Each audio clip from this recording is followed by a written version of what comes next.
아주 오래전에 대구에 아리아라고 하는 악기 회사가 있었습니다. 그런데 이 악기 회사의 부사장님 집에 갑자기 괴한들이 급습을 했습니다.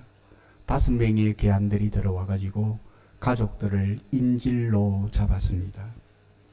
근데 알고 보니까 그 괴한들이 누군가 하면 그 회사의 직원들이었습니다. 50%의 임금을 인상시켜 달라고 위협을 가하며 가족을 협박했던 것입니다. 이것이 이제 나중에는 사건이 터지면서 경찰 조사를 받고 세무 조사를 받고 결국에는 이 아리아라고 하는 회사가 파산할 그런 위기에 놓이게 되었습니다. 그때 이 사장님이 굉장히 후회를 했다고 합니다. 왜냐하면 그 회사의 많은 직원들 가운데 교도소에서 출소를 한 사람들을 긍휼히 여겨서 많은 직원으로 채용을 했다는 것입니다. 근데 이 사람들이 고마워하기는커녕 도리어 이제 인질극을 벌이면서 임금을 올려달라고 그렇게 괴한으로서 이제 진입을 하게 된 것입니다. 이때에 이 하태봉이라고 하는 장로님이 사장님이셨는데 하나님 앞에 눈물로 기도를 했다고 합니다.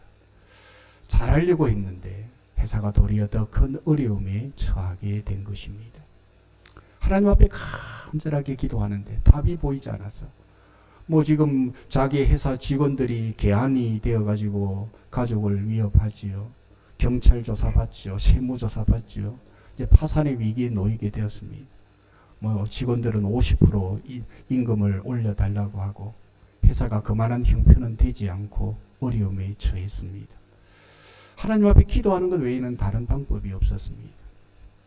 그런데 우연찮게 당시에 대통령이 이 신문을 보게 된 거예요. 당시에 이 박정희 대통령이 이 신문을 보고는 그의 참모를 불렀습니다. 야, 우리나라에 이런 악기 회사가 있나 한번 알아봐라, 그렇게 이야기를 했습니다. 그리고는 이제 그 상황을 이제 조사를 해보니까 교도소에서 출소한 그 사람들을 불쌍히 여겨가지고 직원으로 채용하고 그들이 나아갈 길을 열어주고 했는데 이 사람들이 인질극을 벌여가지고 임금을 올려달라고 그리고 데모를 하고 그래서 지금 어려움에 처해서 파산 위기에 있습니다 하는 이야기를 하게 된 겁니다. 그 이야기를 듣고 이 대통령이 참 이놈들 나쁜 놈이네 하면서 우리나라에도 세계에 걸맞는 악기 회사 하나 정도는 있어야 안 되겠나 그렇게 말하면서 당시에 구미공단이 조성되고 있었는데 그 공단에 부지를 주고 그리고 그 회사가 잘 그 일을 할 수 있도록 도와달라고 했습니다. 결국에는 구미공단이 이제 조성이 될 때 6,400평의 땅을 무상으로 받고 그곳에서 공장을 짓는 일에도 많은 도움을 받아서 재개를 하게 되었다고 합니다. 사랑하는 성도 여러분, 이게 뭡니까? 기도의 힘이라는 사실입니다. 우리의 인생이 앞이 보이지 않고 어떻게 해야 될지 모르는 상황에 놓여 있을 때 가장 강력한 무기가 뭐냐? 기도라고 하는 사실을 성경은 우리에게 가르쳐주고 있습니다. 오늘 우리가 읽고 있는 이 본문의 주인공으로 등장하고 있는 야곱도 마찬가지라고 하는 사실입니다. 야곱도 인생의 큰 위기의 한복판에 지금 서 있습니다. 자기의 인생의 절대절명의 순간에 놓여 있습니다. 그동안 자기가 가꾼 모든 것을 한순간에 잃어버릴 그런 위기의 한복판에 서 있다는 사실입니다. 그런데 그곳에서 누구를 만나느냐? 하나님을 만났다는 사실. 무엇을 통해서? 기도를 통해서. 기도를 통해서 하나님을 만났을 때에 하나님께서 놀랍게 역사하셔서 그의 인생 가운데 개입하셨다라고 하는 사실입니다. 사실 이 야곱은 20년 전에 아버지를 속이고 형을 속이고 그리고는 장자의 명분을 얻어가지고 그렇게 먼 외삼촌 라반의 집으로 도망갈 수밖에 없는 상황 속에 놓였었습니다. 그리고 20년 만에 성공해서 부를 이루고는 그리고는 엄청난 가족을 이루고는 그리고는 자기의 고향으로 귀향을 하고 있었습니다. 그런데 갑작스럽게 이 형이 400명의 군사를 이끌고 자기에게 오고 있다는 비보를 듣게 듣게 됩니다. 이때 깜짝 놀랍니다. 성경에 보면 심히 두려워하고 있는 야곱의 모습이 성경에 기록이 되고 있는 것입니다. 사람은 살다 보면 예기치 않는 이런 위기들을 우리 모두도 만나게 됩니다.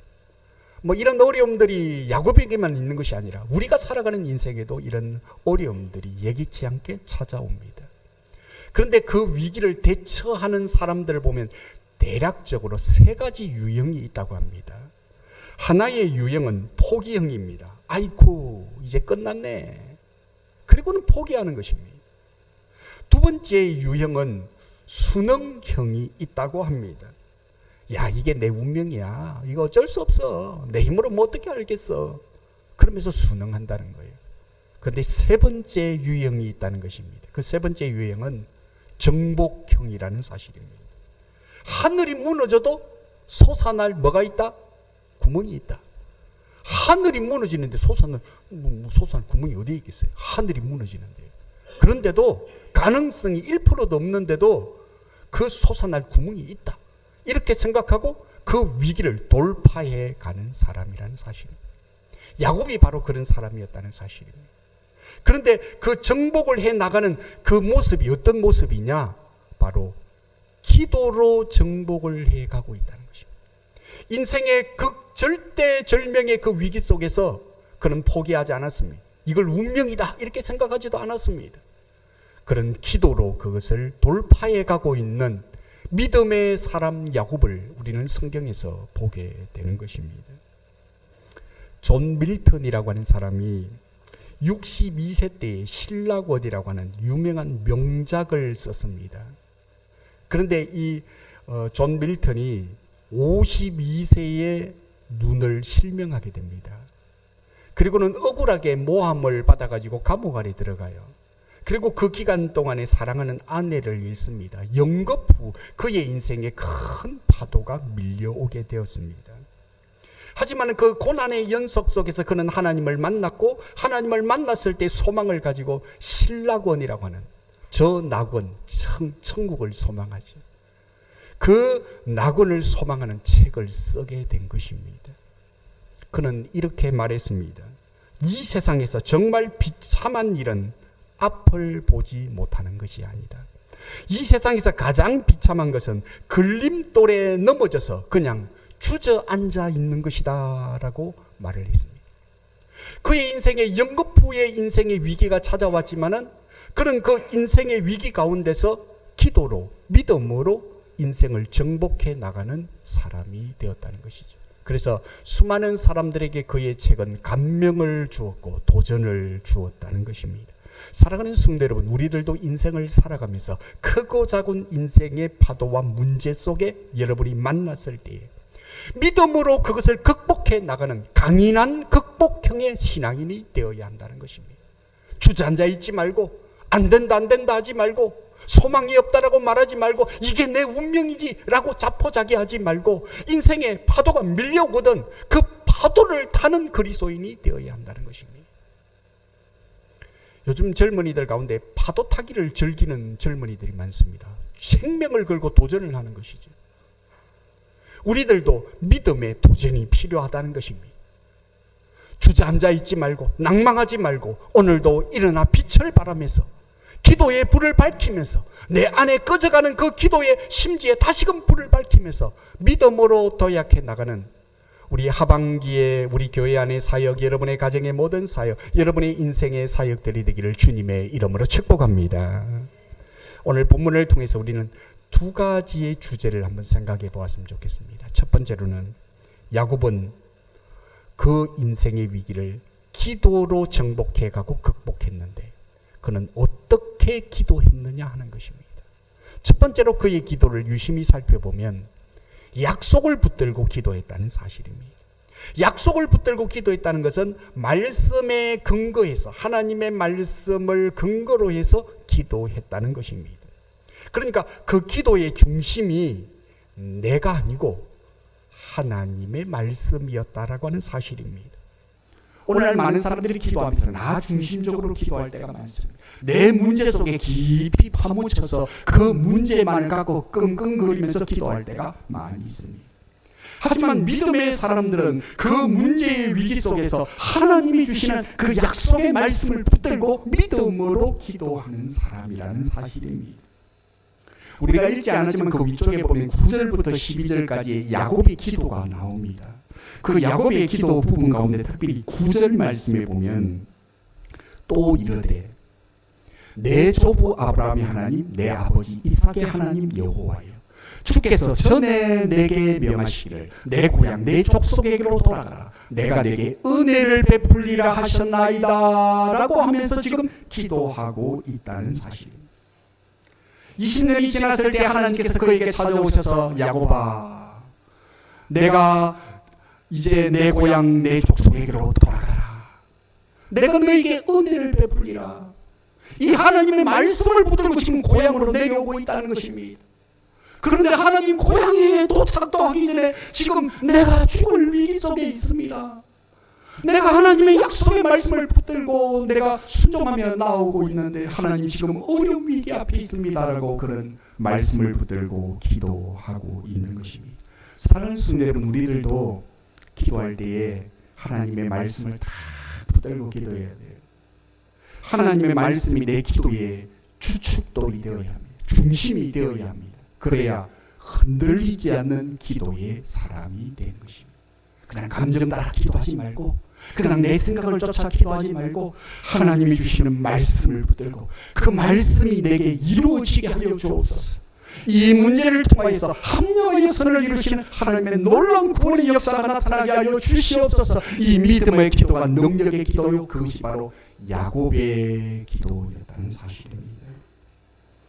중국의 제나라의 왕이 전쟁터에 나가서 전쟁을 하다가 돌아오는 길에 길을 잃어버렸다고 합니다.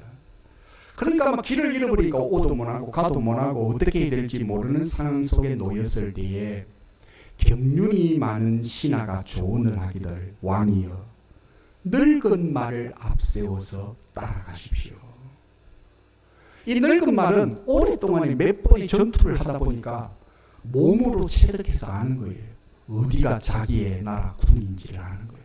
그래서 늙은 말을 따라갔다고 합니다. 그리고는 말을 타고 가는데 이제 물이 없어요. 그래갖고 목말라가서 많은 사람들이 병사들이 쓰러지기 시작했습니다. 그때에 이 경륜이 많은 신하가 또 이렇게 말했다고 합니다. 개미집을 찾아가지고 거기에서 8자를 더 파면 그곳에 물이 있을 것입니다. 항상 이 개미는 그 밑에 물이 있는 곳 위에다가 집을 짓는다는 것을 알고 있었기 때문에 그래서 그곳에서 이제 물을 마시고는 무사히 궁으로 돌아올 수 있었다고 합니다.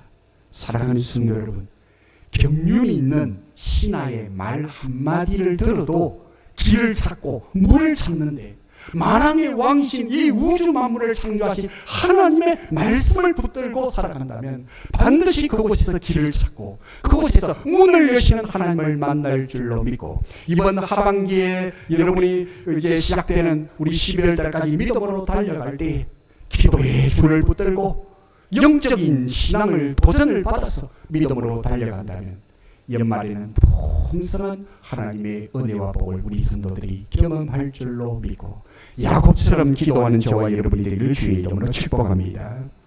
두 번째로 이 야곱의 기도는 할 일을 다 하면서 기도했다는 것입니다. 이것을 우리는 눈여겨보아야 하는 것이죠. 기도만 하고 그냥 두 손 놓고 가만히 있지 않았다는 사실입니다. 기도도 간절하게 했지만은 그는 자신이 해야 할 일을 하고 있는 모습을 보게 됩니다. 지혜로운 사람을 먼저 형에게로 앞서 보냅니다. 그리고는 주의 종 야곱이 이제 고향으로 돌아오니 형님에게 은혜를 잊기를 원합니다 하면서 지혜로운 사람을 먼저 보내어서 형의 그 분노의 그 한맺힌 그 마음을 어루만지는 모습이 나타나고 있습니다. 그리고는 거기서 끝나지 않고 많은 선물을 보내게 됩니다. 성경에 보면 암염소, 순염소, 암양, 순양, 암소, 황소, 약대, 암나기 엄청나게 많은 이 짐승들을 보내는데 5대로 나눠가지고 보냅니다. 그러니까 사람들을 먼저 보내고 그 다음에 선물들을 막 양떼와 소떼와 이 모든 것들을 쫙 보내는데 이 5차례에 의해서 쭉 보내고 있습니다. 그래서 학자들은 이 양들과 이 소들의 이 짐승들이 걸어가는 이 모습을 보고 그 행렬이 약 2km 정도 될 정도였다라고 보고 있습니다. 2km 될 정도로 5대를 나눠갖고 보내니까 계속해서 보내는 것입니다. 그래서 형의 그 20년의 그 맺힌 그 한을 이 야곱이 풀어주려고 하고 있는 모습을 보게 됩니다. 그래서 그것을 보낼 때, 야, 너 누구냐? 어디서 왔느냐라고 형이 물어보거든. 우리는 야곱의 종들입니다. 형을 위해서 이 예물을 준비해서 우리가 앞서가고 있습니다라고 이야기를 하라고 말하고 있는 것이지. 사랑하는 성도 여러분, 야곱은 기도를 했을 뿐만 아니라 최선을 다해서 자기의 인생의 그 어려움 앞에서 노력하고 있는 모습이 성경에 기록이 되고 있는 것입니다.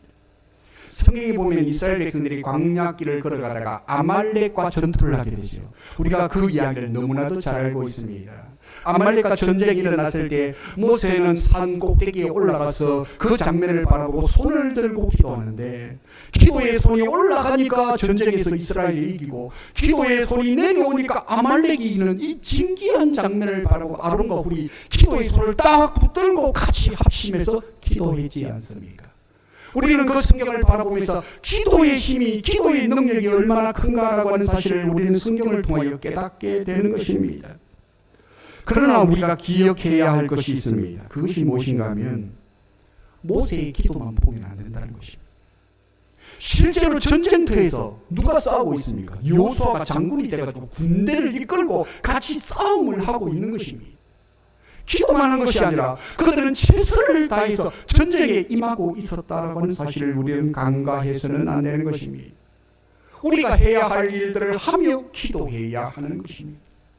학생은 열심히 공부하면서 기도해야지.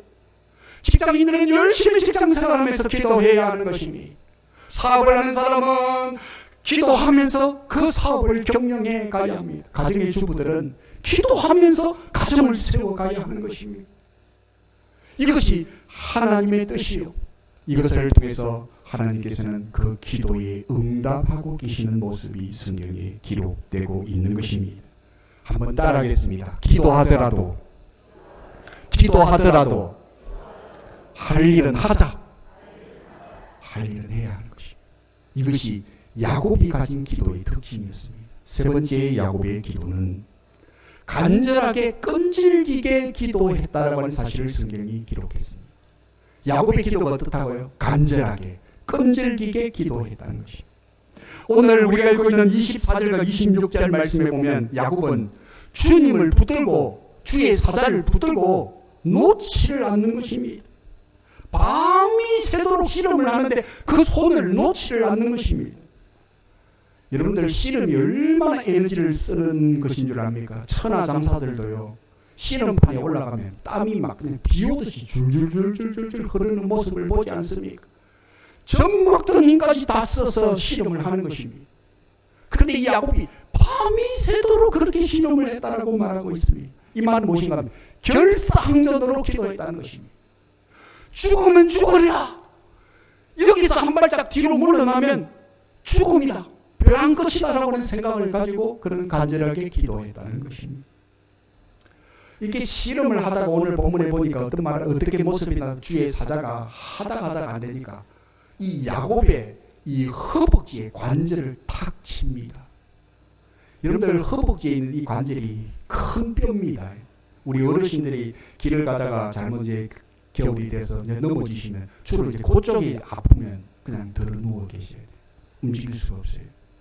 허벅지 관절이 우리가 걷는 데 있어서 굉장히 중요한 위치를 차지합니다. 큰 뼈입니다. 거기를 친 거예요. 얼마나 고통스러웠을까요? 그 고통을 참아가면서 포기하지 않고 끈질기게 기도하고 있는 야곱의 모습이 오늘 성경에 기록이 되고 있는 것입니다. 그리고는 이렇게 말합니다. 당신이 내게 축복해 주지 않으면 이 손을 안 놓겠다. 축복해주면 손을 놓겠지만 당신이 내게 축복 안 해주면 내가 이 손을 안 놓겠다. 이 말이 무엇입니까? 하나님이 내게 복을 안 주시면 하나님 내가 이 기도의 손을 놓치지 않겠습니다. 이게 야곱이 가졌던 믿음의 고백이 아닐까요? 옛날에 우리 한국 기독교의 역사를 보면 신앙의 선조들이 그런 믿음으로 교회를 섬기고 그런 믿음으로 가정을 세우고 자녀들을 키우고 인생의 어려움을 이겨냈다는 사실을 잘 압니다. 그래서 옛 선조들이 늘 하는 말이 무엇입니까? 산에 올라가고 소나무 뿌리를 붙들고 기도하는데 적어도 소나무 뿌리는 10개는 뽑아야 응답이 온다라고 그렇게 말했습니다. 그래서 한국교회 한때 바람이 불어가지고 소나무 뿌리를 뽑으려고 산에 올라가고 소나무 뿌리를 붙들고 기도를 한참 한때 붐을 이루면서 기도했습니다. 저도 청소년 시절에 산에 올라가서 소나무 뿌리를 한번 뽑아보려고 했는데 안 뽑히더라고요. 그게 쉽게 안 뽑히거든요. 뿌리가 얼마나 깊은데요, 소나무에. 소나무 뿌리가 큰 바위부터 뚫고 들어가고 막 거기에서 소나무가 자랄 모습을 보지 않습니까? 그만큼 기도했다는 것입니다. 그만큼 간절하게, 그만큼 끈질기게, 그만큼 애타게 하나님의 복을 사모하며 간절하게 기도했던 사람이 야곱이었고 그때 야곱의 믿음이 만들어진 것입니다. 아브라함, 이삭, 야곱으로 이어지는 그 믿음의 계보가 바로 이런 신앙을 통해서 만들어지게 되었던 것입니다.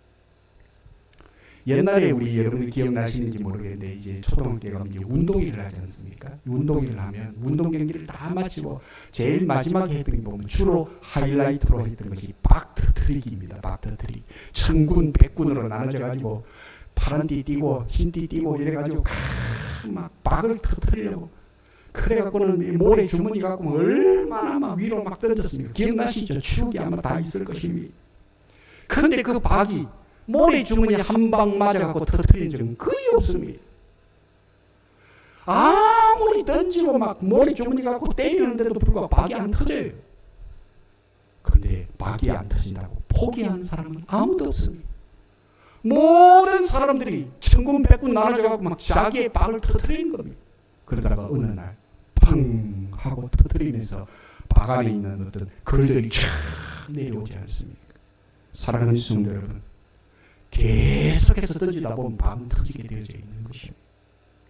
우리들도 기도를 우직하게 해야 하는 것입니다.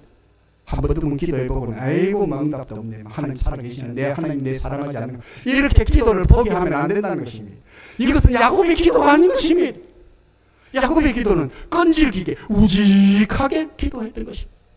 밤이 새도록 씨름을 하면서 그렇게 간절하게 기도하였다고 기록을 하고 있습니다. 문제는 우리가 그렇게 기도하고 있느냐 하는 것을 돌아봐야. 언제부터인가 내 안에 기도의 불이 꺼져가고 있다면 다시금 기도의 불을 밝힙시다. 그래서 9월달부터 11월달까지는 영적 갱신의 달입니다. 신앙을 다시금 갱신하자. 내 믿음의 불을 다시금 붙이자. 기도의 불을 붙이자. 말씀의 불을 붙이자.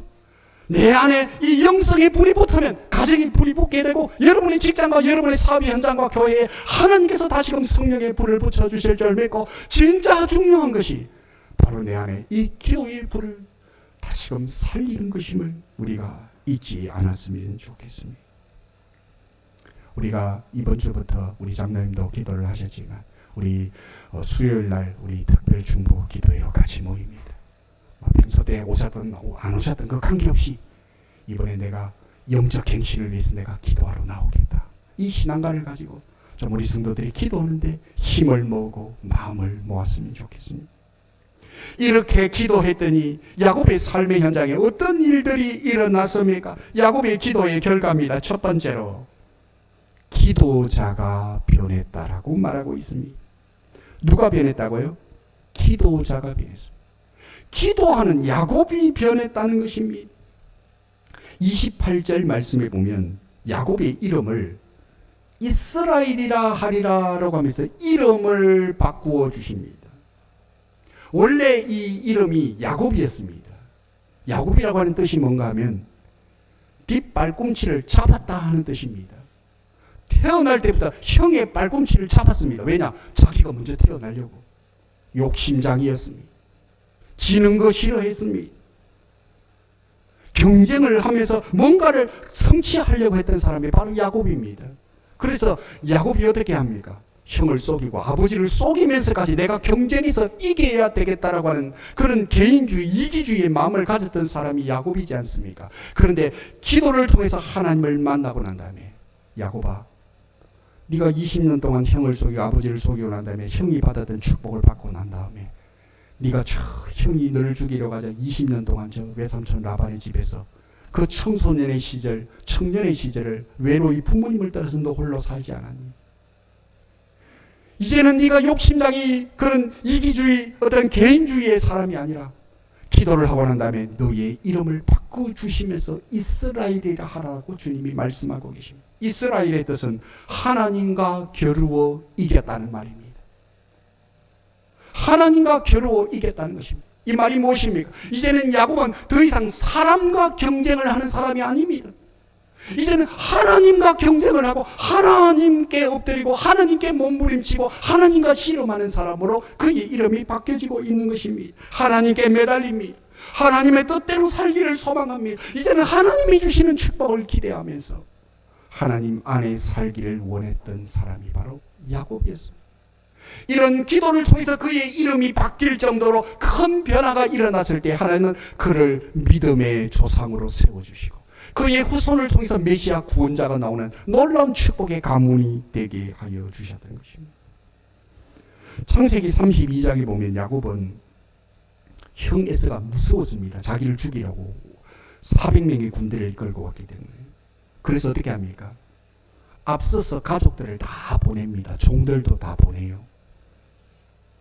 그리고는 자기가 제일 마지막까지 남았습니다. 여전히 이기주의, 개인주의. 가족은 희생해서라도 나는 살아남아야 되겠다는 이 이기주의가 그의 삶을 지배하고 있었던 사람이 바로 야곱이었습니다. 그러나 그 다음 장 33장으로 딱 들어오면서 형 에서를 만날 때 기도를 통해서 하나님을 만나고 난 다음에 형 에서를 만날 때는 자기가 가장 먼저 앞서가고 있는 모습을 보게 됩니다. 무엇이죠? 야곱이 변했다는 것입니다. 기도하면 무엇이 변합니까? 내가 변합니다. 만약에 그렇게 엎드려 기도했는데 내가 안 변했다. 하나님을 못 만난 것입니다. 기도하면 내가 먼저 변합니다. 내 속사람이 변합니다. 나의 완악함, 나의 완고함, 나의 교만함, 나의 모든 아집들 다 깨어지면서 내가 변합니다. 내가 자유함이 옵니다. 평강이 옵니다. 내면의 기쁨, 강 같은 평화가 내 안에 찾아오게 됩니다. 이게 바로 야곱이 경험했던 기도의 현장이었다는 것입니다. 뿐만 아니라 창세기 32장에 보면은 이 기도하는 이 야곱의 모습을 통해서 야곱이 변화되는 모습이 나타납니다. 그의 형 에서를 뭐라고 표현하는가 하면 주라고 표현을 하고 있습니다. 4절 말씀에도 보면 내 주 에서에게, 18절 말씀에도 자기 주 에서에게로, 그리고 20절에도 보면 주의 종 야곱이라고 표현합니다. 그래서 32장에 약 5번 정도로 에서를 주라고 표현하고 있는 모습을 봅니다. 야곱은 원래 기도하기 이전에 형의 주가 되려고 했던 사람입니다. 그래서 파죽한 것이 장자의 명분을 쌓고 그리고 장자가 받아야 될 축복을 자기가 가르쳐서 받았습니다. 자기가 형의 주가 되려고 했다는 사실입니다. 그런데 이제는 그가 변화되고 있는 것입니다. 형이 주입니다 라고 고백하고 있는 모습을 보게 됩니다. 그 변화의 시작이 어디에서 이루어졌느냐? 바로 야복강에서 이루어졌다는 것입니다. 야복강의 기도를 통해서 그는 변화되고 있는 것입니다. 겸손한 야곱으로 바뀌어지고 있는 것입니다. 그 기도가 한 장소가 야복이라고 하는 강입니다. 그 야복이라고 하는 이름의 뜻이 뭔 줄 아세요? 야복이라고 하는 말은 비운다 하는 뜻입니다. 몽땅 털어내다, 쏟아내버리다라고 하는 것입니다. 그는 야복강에서 기도하면서 모든 것을 다 비운 것이에요. 모든 것을 다 쏟아낸 것입니다. 내가 가지고 있는 인간적인 모든 것들을 다 내려놓고 비운 것입니다. 거짓말장이, 욕심장이, 속이는 자, 이기주의, 개인주의 모든 것을 비우는 비움의 영성을 바로 그 기도의 현장을 통해서 배우게 된 것입니다. 나를 다 비우고 보니까 비로소 자유함이 왔습니다. 평강이 왔습니다. 하나님의 뜻이 보이기 시작했습니다. 내가 무엇을 해야 하는지가 보이기 시작했던 것입니다. 이때 하나님의 역사가 나타났다. 이때 하나님의 역사가 나타났다. 기도하면 내가 먼저 변한다. 이게 진짜 기도의 결과인 것입니다. 두 번째로는 한 가지만 더 생각합니다. 환경의 변화가 동시에 일어났다는 사실입니다. 내가 변하니까 내 주변의 환경이 동시에 변화되었다라고 성경은 기록하고 있습니다. 창세기 33장 4절에 보면 에서가 달려와서 그를 맞이하여 안고 목을 어긋 맞추고 그와 입 맞추고 서로 우니라 그렇게 말하고 있습니다.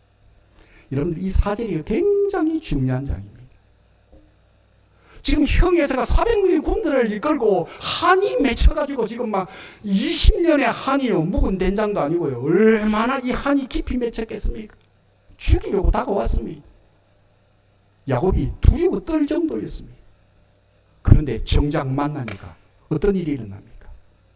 맞이하자마자 서로 안고 목을 어긋 맞추고 입을 맞추고 서로 우는 거예요. 야곱은 야곱대로 울고 에서는 에서대로 울고 내가 20년 동안에 이게 뭐라고 내가 동생을 이렇게 미워하며 살았나 하면서 울었을 것이요. 야곱은 형님 내가 잘못했습니다. 그러면서 울었지 않겠습니까? 하나님께서 에서의 마음을 어루만져 주신 것입니다. 이것 말고는 답이 없습니다. 조금 전까지만 해도 죽이려고 했던 사람이 어떻게 갑자기 180도로 그의 마음이 바뀌어질 수 있었을까요? 하나님의 역사 가지고는 이거는 어떻게 설명할 수가 없는 것입니다. 하나님이 만져주시니까 그냥 형의 마음이 부들부들해지고 누그러졌게 되었던 것입니다. 사랑하는 성도 여러분, 기도하니까 당사자인 야곱이 변했고 상대방인 형 에서의 마음이 변화되었던 것입니다. 말씀을 마무리하려고 합니다. 저 창가에서 등불은 켜져 있는가라고 하는 책을 쓴 자서전을 썼던 강문석이라고 하는 목사님이 아주 오래전에 이 책을 썼는데 그 책에 보면 어떤 내용이 나오면 이런 내용이 나옵니다. 자기가 이제 6.25 전쟁 때에 육군 대위로 중대장의 계급을 달고 백마고지 전투에 참여를 하게 됩니다. 근데 그 백마고지 전투에 이제 얼마나 치열한 우리 6.25 전쟁사에서 남아있는 그런 기록들이 얼마나 많습니까? 그 백마고지 중대장으로 그 전쟁에 참여를 하는데 그 중대원 가운데 고문관이 하나 있었대요.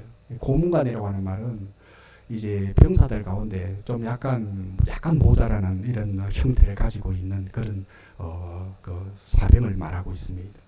근데 이 고문관이 이제 보초를 서기만 하면 노래를 부르는 거예요. 여러분들 보초 서면 노래 부르면 안 되죠. 적진에 가갖고 보초 서면 조용하게 살펴봐야 되는데 그곳에서 노래를 부르는 거예요. 그리고는 당시에 잘 배우지 못했기 때문에 코도 찔찔찔 흘렸다고 합니다. 그런데 이 중대가 갑자기 특공대로 차출이 돼가지고 적진으로 들어가야 될 그런 상황에 놓이게 됩니다. 중대장은 자기의 부대원을 이끌고 적진으로 들어갑니다. 그런데 적진으로 들어가는데 막 포탄이 막 여기저기서 날라오면서 혼비백산해서 이 중대원들이 다 뿔뿔이 흩어져 버리고 말았대요. 그리고는 뿔뿔이 흩어지면서 8명의 그 자기의 부대원들이 인질로 잡히게 되었다고 합니다. 그런데 그 8명의 인질 가운데 바로 이 칠떡이 같은 이기철이라고 하는 요 친구도 이제 같이 잡히게 된 것입니다. 이제 사형 선고를 받고는 이제 나무에 묶여가지고 두 눈을 가린 채로 이제 사형대 앞에 서게 됩니다. 그리고는 이제 총을 가지고 사형을 시키려고 하는데 갑자기 집행관이 이렇게 묻습니다. 마지막이다. 혹시 할 말이 있으면 마지막으로 해라 하는 것입니다. 그때 이 좀 부족해 보이는 이 이기철이라고 하는 이 일병이 뭐라고 말하는가 하면 마지막으로 소원이 있습니다. 뭐냐? 노래를 한 곡 부르고 싶습니다. 불러봐라. 그리고 부르는 노래가 예수 사랑하심은 성경에서 배웠네. 쫙 하면서 부르는 거예요. 마지막 마지막 거의 이제 사형 집행을 받기 전에 부르는 노래였어요. 그런 노래를 다 부른 다음에 또 이렇게 말합니다. 한 곡만 더 불러도 되겠습니다. 지금 눈이 딱 가려진 채로 지금 사형 집행 바로 직전입니다. 한 곡만 더 불러도 되겠습니까? 그게 마지막이니까. 그래서 이 집행관이 한번 불러봐라. 그래서 또 노래를 부릅니다. 하늘 가는 밝은 길이 내 앞에 있으니 하면서 쭉 이렇게 불렀어요. 마지막이라고 생각하니까 눈물도 아마 흘리지 않겠습니까? 그리고는 다 노래를 부르고 난 다음에 이 집행관이 말합니다. 그 총 소리가 들립니다. 이제는 죽었구나 생각을 했어요. 그러고는 어디서인가 따발총 소리가 다다다다다다다다다 들린 것입니다. 자기는 죽은 줄 알았습니다. 그런데 잠시 후에 보니까 자기가 살아있는 거예요.